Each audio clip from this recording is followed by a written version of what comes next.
Anong meron? Bakit mo ako pinapunta? Nami-miss ko yung kababata ko eh.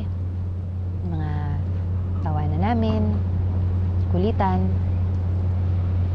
Si Roslyn? Hindi ko nga alam eh. Ano ba yung nagawa niya para ma-deserve niya yung nangyari sa kanya, no? Hindi na naawa yung pumatay? Paano pa kaya nakakatulog yung killer na yun sa gabi?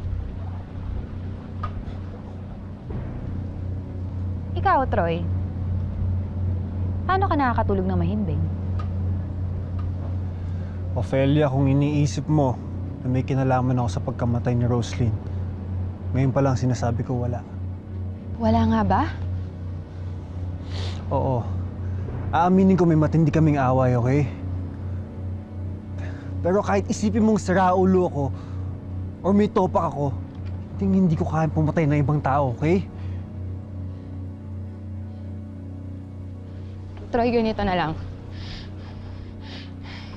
Kaibigan ka naman namin, di ba?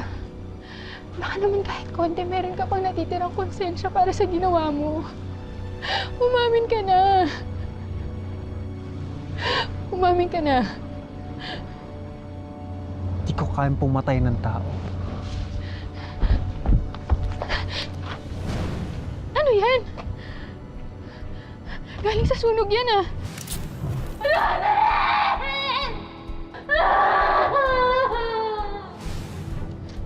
Sa sunog na ginawa mo? Pinagsasabi mo. Alam mo, nagawa yun. Walang iya ka? Ikaw ang pumatay, no? Di ako pumatay, okay? Ikaw! Ikaw! Totoo yung sinasabi ni Joey! Ikaw ang pumatay! Ikaw ang pumatay! Ikaw! Tumigil ka! Ikaw!